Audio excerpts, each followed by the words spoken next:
So this is chapter 3, data and signal. We will be discussing about the data and signals, where these definitions we have seen about the frequency and the amplitude in frequency domain and time domain, etc. Now let us see the bandwidth. What is the bandwidth? Consider that this is a pipe. Okay, the water is flowing. Now this is the width of the pipe, and now this is the pipe. Now this is the width of the pipe. So less water can flow here, more water can flow, but the difference, or say that width here, is known as the bandwidth. But in terms of the signals, the bandwidth is the range of frequency contained in a composite signal in its bandwidth. Why? Consider that the lowest signal is f and the highest signal is say 9f in the composite signal. Composite signal is the combination of signal. So combination of signal is composite signal. If the lowest frequency is f, highest frequency is 9f. So the bandwidth will be 8. That is 8f.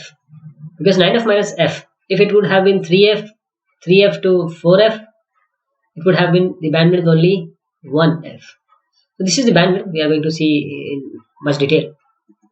So the bandwidth of a composite signal is the difference between the highest and the lowest frequency contained in that signal. This also will decide the data rate later on.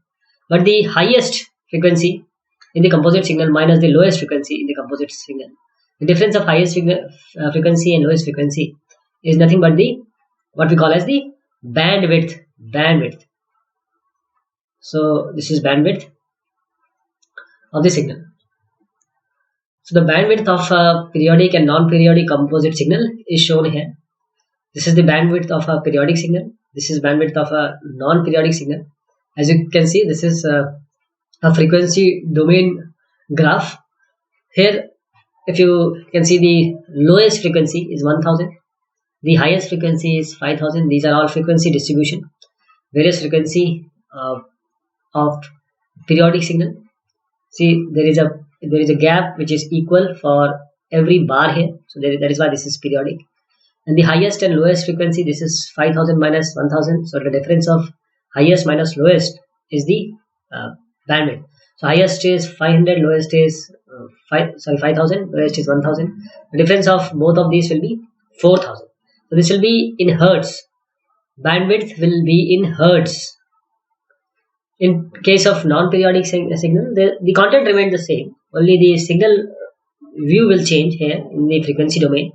But the idea, the concept remains the same. That is, it will be the difference of the highest frequency minus the lowest frequency. So if a periodic signal is decomposed into 5 sine waves with frequency 100, 300, 500, 700 and 900, we can consider this to be a composite signal with these number of frequencies. What is its bandwidth? And we are aware that we have to find out the highest frequency and the lowest frequency in the composite signal, and then you have to just take the difference. That is 900 minus 100 is 800. So 800 hertz will be the bandwidth. So, but you have to draw the spectrum assuming all components have maximum amplitude of 10 volt. So we'll draw it and we'll find out the frequency. So this, let the FH be the highest frequency, which is 900 in our case.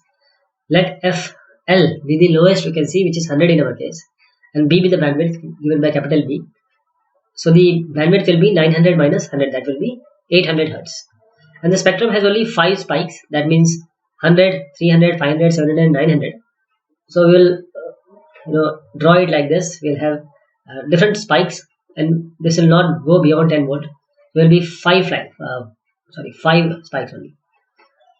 So the diagram would be like this. We'll make 10 volt amplitude, and from 100 to 900 we have various frequencies like 300, 500, 700. These are contributing to make a composite signal, and the bandwidth is from 100 to 900. That is it is only varying from 100 to 900. So the variation of frequency is 800 hertz, and this is only the bandwidth. Now there are various things related with this bandwidth, which is the data rate, which is the capacity, channel capacity, and we are going to see this in the later sections. A periodic signal has a bandwidth of 20 hertz. This is the bandwidth. The highest frequency is 60 hertz. What is the lowest frequency? And draw the spectrum if the signal contains all frequency of the same amplitude. So here we have a bandwidth of 20. That is B. B is equal to fh minus fl. So B is given as 20 hertz, fh is nothing but 60, and fl is not known, so fl will be 40. Fl will be 40, so the lowest frequency will be 40 hertz. But we have to draw the spectrum. In this case, if you can see that we have in the same fashion, we draw this formula from the previous question. We solved it. That is fh minus fl is bandwidth. So fh, we know that this is 60, this is 20, and we can find out the fl using this 40 hertz. So the spectrum contains all the integer frequencies. So we will show the series of this by spikes. So how you are going to show it? Let us see. We have this for the bandwidth is for 20 hertz. It is varying from 10 to 60, 40 to 60. See, bandwidth is, we have found it to be 20 hertz. It is given. We have found this lowest frequency. So we'll start with the lowest frequency 40, and the highest frequency would be 60. And the difference, how we have achieved the difference, because it is saying that all frequency of the has the same amplitude, and the spectrum will contain the integer frequency. So we'll just show them by spikes. So this is 40, 41, one more difference will take 40 to 60. We'll show it. Will not go beyond this. Okay. So this is how the bandwidth and the frequency distribution will be shown. Next is the non-periodic composite signal has a bandwidth of 200 kilohertz. 200 kilohertz is our bandwidth. 200 kilohertz with a middle frequency of 140 kilohertz. Middle frequency is 140 kilohertz, and the peak amplitude of 20 volts. The two extreme frequency have an amplitude of 0. That is, we'll draw like this, and the middle one will be 20, and this will be 0. Draw the frequency domain of the signal. So how you are going to make it? You'll first of all, the lowest frequency, which is given as 40 kilohertz, and the highest is 240 kilohertz. So how did we get this? Because this is given that the bandwidth is 200, right? So 200 is our bandwidth. That means from here to here, and the 140 is the middle one. So what is the difference? Here? 200 is here, middle is there, so this will be 40. And what will this be? Because this is 200, this is bandwidth, this is 140, and these two will be what? First of all, why we are taking it as 40 hertz? Because it is 40 hertz here, and this is 240. Therefore, the difference between 40 and 240 is 200. This is our bandwidth. But the middle one is what? 140. So how can we get the middle one? We can do it like this: x plus y by 2 equal to 140, or fl plus fh by 2 is equal to 140. This is one relationship, and the other relationship will be fh minus fl equal to 200. So you can easily find out, these are two relationships. You can easily find out the fh and fl, which is given by 40 and 240. I have already computed it. That is why you just have to solve it. So the lowest frequency will be 40, highest frequency will be 240, middle one will be 140, and the bandwidth is 200. Now let us see how we are going to draw the frequency distribution. Now this is given by because here it was told to us that these are 0, and here it will be the highest amplitude. So 140, middle one, and the diagram will be something like this. This is the frequency amplitude with bandwidth of a non-periodic signal, which varies from 40 to 240. That is, it has the bandwidth of 200 kilohertz. Next is an example of a non-periodic composite signal is the signal propagated by AM radio station. AM is for amplitude modulation, FM is for frequency modulation. We are going to see this modulation in the later sections. So by now this question will be an example of non-periodic composite signal is the signal propagated by an AM, that is AM radio station. So in the United States, each AM radio station is assigned a 10 kilohertz bandwidth. The total bandwidth dedicated to a AM radio ranges from 530 to 1700 kilohertz. So total bandwidth varies from 530 to 1700. We'll show the rationale behind 10 kilohertz in the later section.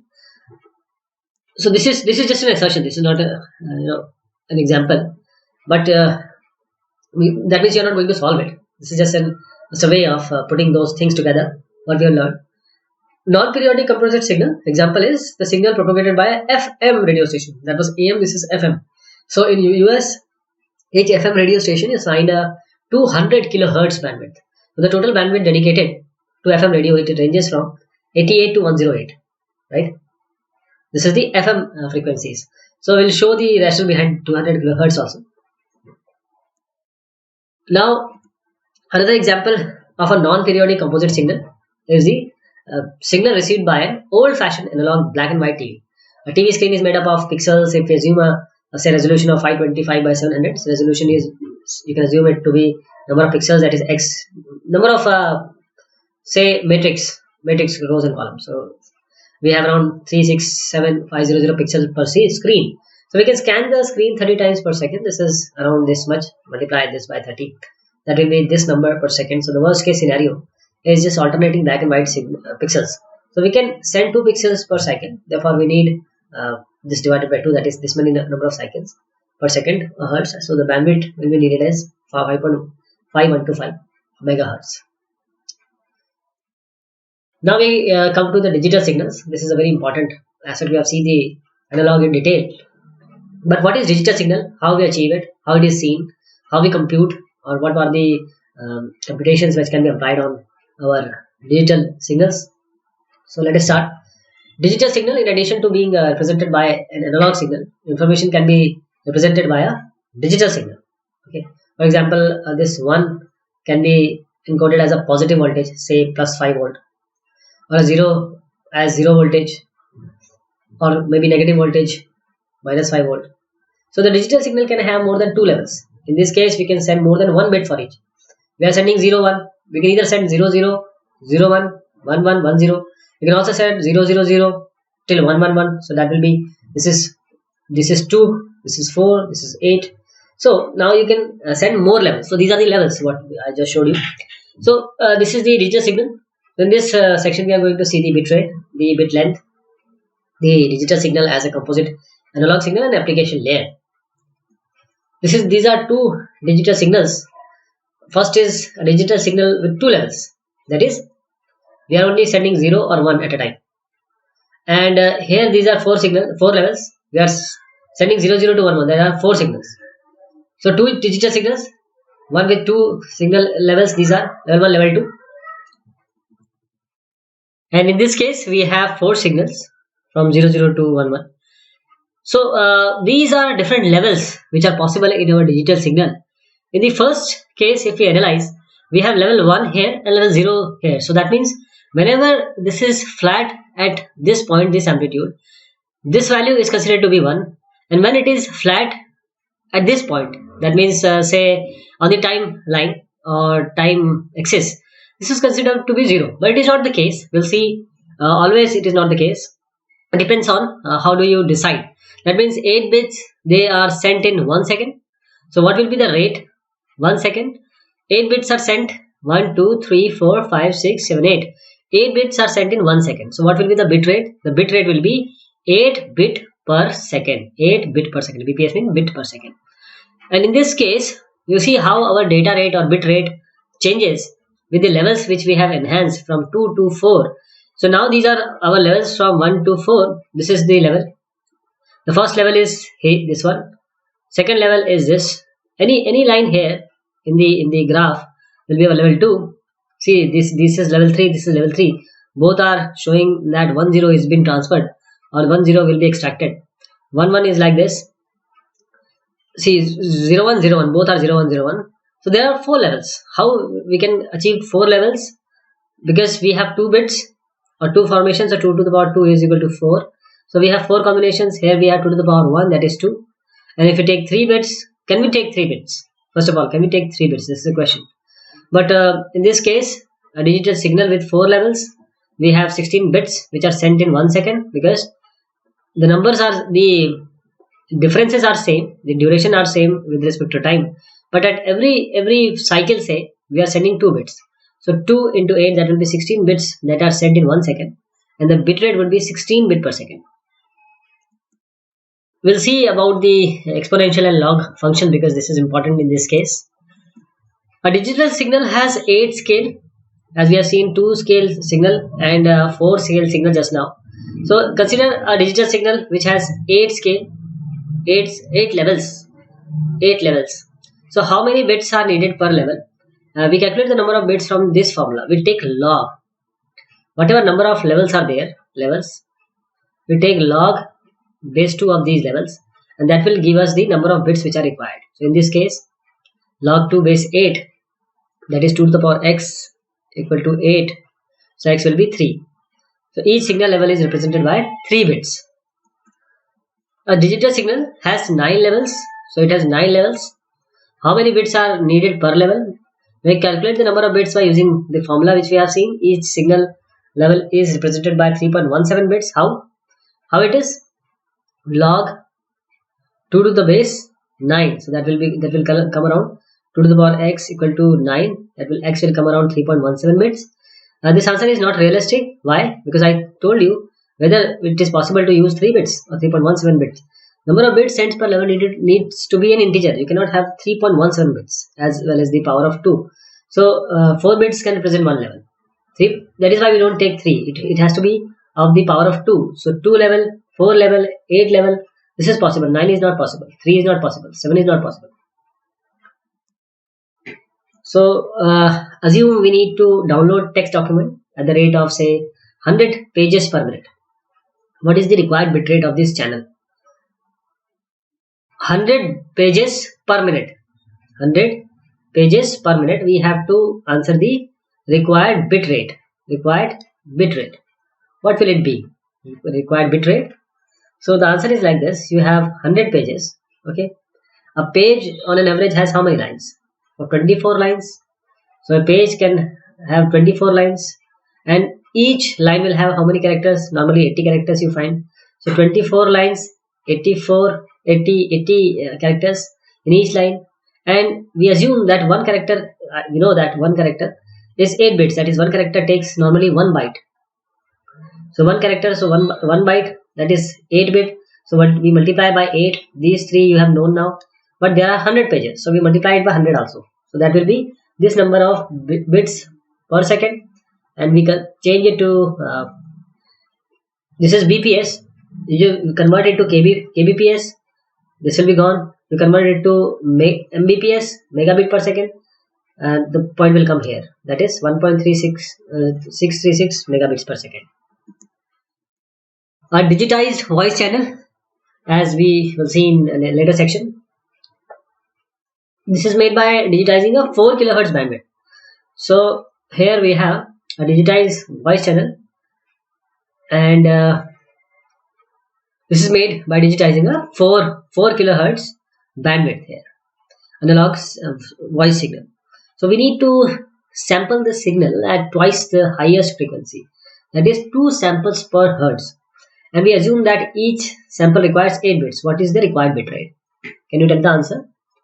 The answer will be like this. It will be, because there are how many samples per hertz? 2. What is the bandwidth? That is 4 kilohertz. So 4000 will take. We will take it in hertz, or say if you want to make it 4 kilohertz to kilohertz to hertz, you have to multiply it by 10 to the power 3. That will be 4000. 4 into 1000. And since we assume that each sample requires 8 bits, we'll take it as multiply it by this value. This bit per second will come, and you take kbps, so it will be only 64 kbps. Now, what is the bit rate of high definition TV, HD TV? What is the bit rate? How you are going to compute? Let us see. The answer is somewhere near this 1.5 Gbps. Why 1.5 Gbps? Let us see. HD TV, it uses a digital signal to broadcast the high quality video signals. So HDTV is normally a ratio of 16 by 9. So it will be 16. The aspect ratio is 16 by 9. 16 rows, and this 16 by 9, that is 16 in width and 9 in column. Or 9 in this is width, this is height. So 16 by 9. So HDTV scale normally a ratio of 16 by 9, and there are 1920 by 1800 pixels per screen. So these numbers of pixel per screen will be there in HDTV. Screen is renewed 30 times per second. What is this? This is FPS, frame per second, renewed. That is refresh, you can understand like this. and 24 bit represent one color pixel. How? Because you have RGB. You know that R will take 8 bit, G8, B8, so 8 is a 24, so it will be 24 bit will be taken to represent one color pixel. So 24 for one color pixel. How many pixels? 1920 by 1080, and how many times screen is renewed or refreshed per second? That will be 30. So this will be the number, which is 1.5 Gbps, gigabit per second. So a TV station reduce this rate to 20 to 40 Mbps through the compression, because this is a very huge number. So digital signal, now as a composite analog signal, we have seen how we can have the composite analog signal, but now we'll see how digital signal we can have as a composite analog signal. This is the time and frequency domain of periodic and non-periodic digital signals. So this is our digital signal. This is time and frequency domain. This is the time domain. This is the frequency domain of periodic signal. This is nice and clear periods. You can see, say f to 3f. So all the differences are, or the frequencies are distributed in terms of 2f or 2 unit. In this case, this is the non-periodic digital signal. So with respect to time, in the time domain, it will vary like this only. In the frequency domain, you will get like this, some graph like this, or wave like this. So we will see the low pass channel, which is called as the baseband transmission. The transmission of digital signal, which is the low pass channel. This is the baseband transmission. So baseband transmission is, you have a digital signal and you are sending it from system 1 to system 2 using a channel, and this is the digital signal you are sending. So this is baseband transmission. A digital signal is a composite analog signal with an infinite bandwidth. If just consider the digital signal is like this. So it has infinite bandwidth. Why? Because the sine wave is like this. If you combine two sine waves and infinite sine waves, the final view will be, or the final signal will be similar to this figure. That is why a digital signal is a composite analog signal with an infinite bandwidth. So bandwidth of two low pass channels will be like this. This is a low pass channel, but it has a wide bandwidth. So this is a wide bandwidth from say 0 to f1. And in this case, this is a low pass channel where the bandwidth is narrow, 0 to f1 only. So this is a narrow bandwidth. This has the high bandwidth. These are both low pass channel. So baseband transmission, which can be using a dedicated medium. For example, this is input signal bandwidth.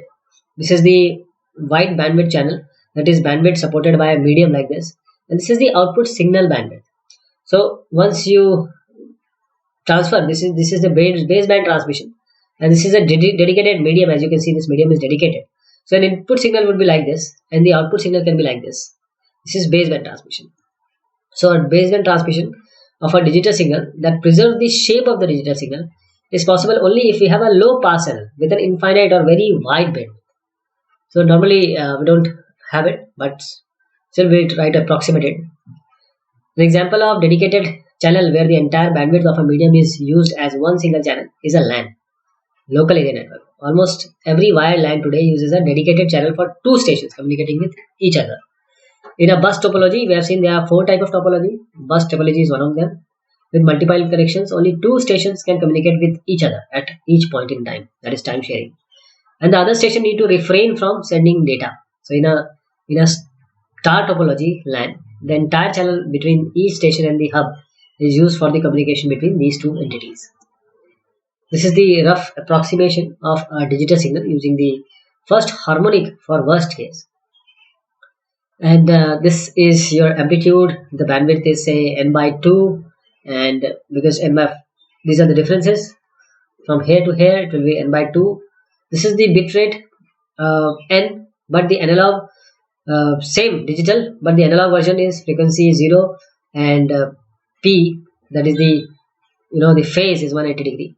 In this case, digital rate or digital bit rate are same here, all are n. But you can see the waveform or the shape has changed, because now the frequency f is n by 4 and phase is 180. As frequency changes, that is, it has gone to n by 2, it has gone to say now the phase goes to 270 and frequency goes to n/4, the waveform changes. And likewise for others, phase and depending upon the frequency, the phase of digital and analog will change. So this is a rough approximation of digital signal using the first harmonic for the worst case. If we make frequency equal to 0, phase equal to 0, that will be both straight lines. So now we can simulate a digital signal with first three harmonics. Like this, we can how we can represent, because there is always a question about the analog and digital. What is the combination? How they can be represented? So you must understand this very well. How can we simulate a digital signal with first three harmonics? This is a digital signal. This is a digital signal. Now we have uh, three harmonics. This is f equal to n by 2. This is f equal to n by 2 and 3n by 2. Now this is f equal to n by 2, 3n by 2 and 5n by 2 combined. So now it is showing a shape of digital signal quite closer. And as I said, if we combine various harmonics together, the shape will be like this only. So ultimately a digital signal is nothing but the infinite number of combination or composite of the analog signal. So this is how we can simulate a digital signal with first three harmonics and more harmonics. So in a baseband transmission, the required bandwidth is proportional to the bit rate. So if we need to send bits faster, we need more bandwidth. Again, in our baseband transmission, the required bandwidth is proportional to the bit rate. So if you want to increase the bit rate, you have to increase the bandwidth. This is the bandwidth requirement. If you see that the bit rate, if it is 1 kbps for harmonic 1, harmonic 13, harmonic 135, how it is changing. So these are the bandwidth requirement. These are the bandwidth requirement for the bit rate. As it is increasing, this is also increasing. So what is the required bandwidth of a low pass channel if we need to send 1 Mbps by using a baseband transmission? So the answer actually depends on the accuracy which is required. So the minimum bandwidth B is equal to bit rate by 2, or 1 Mbps by 2, that will be 500 kilohertz. But a good solution, a better solution is to use the first and third harmonics. We have seen first, third and fifth harmonic. So the third harmonic will be 3 into 500 kilohertz, that is 1.5 megahertz. But we have one more better solution. If you use the first, third and fifth harmonic, that is 5 into 500, that is 2.5 megahertz. These are the required bandwidth for low pass channel. And if we have a low pass channel with bandwidth of 100 kilohertz, what is the maximum bit rate of this channel? Maximum bit rate which can be achieved if you use the first harmonic easily. So the bit rate is 2 times the available bandwidth, which is 2 into 100 kilohertz, that will be 200 kbps. Now broadband transmission using modulation. We have seen the baseband transmission. Now the broadband transmission. So bandwidth of a bandpass channel will be given like this. This is just a bandpass. So F1 to F2 is the bandpass channel, not from here, but this is a bandwidth of a bandpass channel.